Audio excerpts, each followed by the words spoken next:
Je tenais d'abord à féliciter le ministre pour son intervention, son exposé. Personnellement, j'ai considéré que c'est un texte qui est très intéressant. Mais seulement, il fallait le raffiner. Alors, en parlant de raffiner, j'ai estimé qu'il fallait parler aussi de la traite des personnes humaines dans des sites miniers. Le territoire duquel je viens, c'est un territoire où il y a une société minière. Je ne fais pas,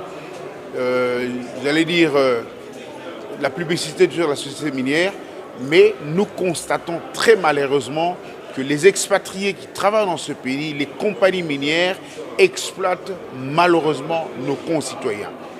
J'ai tenu à faire comprendre au ministre que cela se doit aussi d'être intégré dans le code pénal parce que ça, en fait, c'est aussi une traite des personnes humaines.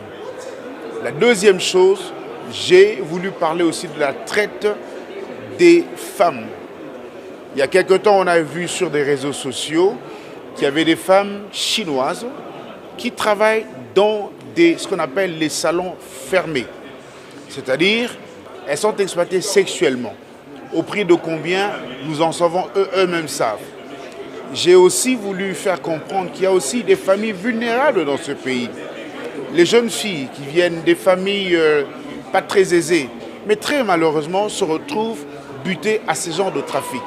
Ce sont des choses que nous déplorons, que moi je déplore. J'en ai parlé effectivement lors de mon intervention que vous avez sûrement suivi. Enfin, il m'arrive 1, 2, 3 fois quand je suis dans les supermarchés qui sont tenus par des Indiens.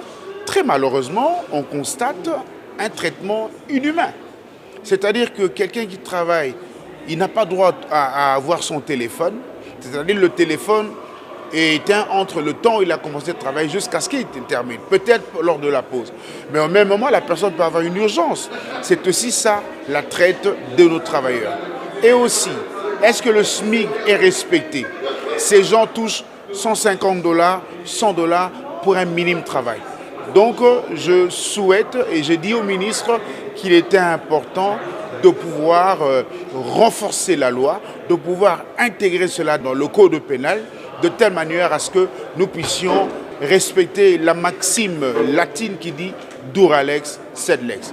Le code pénal congolais mérite d'être revisité tout simplement parce que les aspects sur la traite des personnes ne sont pas prévus dans ce code pénal. C'est important qu'en plein XXIe siècle, au moment où on assiste à des pratiques inqualifiables, l'exploitation sexuelle des enfants qui sont déportés, les enfants qui sont recrutés dans des forces armées, que le code pénal soit revisité, complété pour reprendre ce genre d'infractions. Ces pratiques existaient, c'est vrai, mais on ne pouvait pas les sanctionner parce qu'il y avait un silence dans la loi. Aujourd'hui, avec cette loi venue du gouvernement, de votre gouvernement, c'est un vide juridique et c'est un pas important dans le cadre des droits humains et même la communauté internationale se rendra compte qu'effectivement en République démocratique du Congo, avec notre président, le président actuel, Félix-Antoine Tshisekedi, il y a un vrai souci pour aller faire de respect des droits humains une vraie préoccupation. L'application de différentes lois, je pense qu'il y a séparation de pouvoir pour reprendre Montesquieu. Nous avons amené, il nous revient de faire exécuter ces différentes lois et je pense qu'au niveau du gouvernement, nous allons nous employer pour que cette loi, une fois promulguée, n'aille pas remplir les tiroirs, mais fasse objet d'application effective.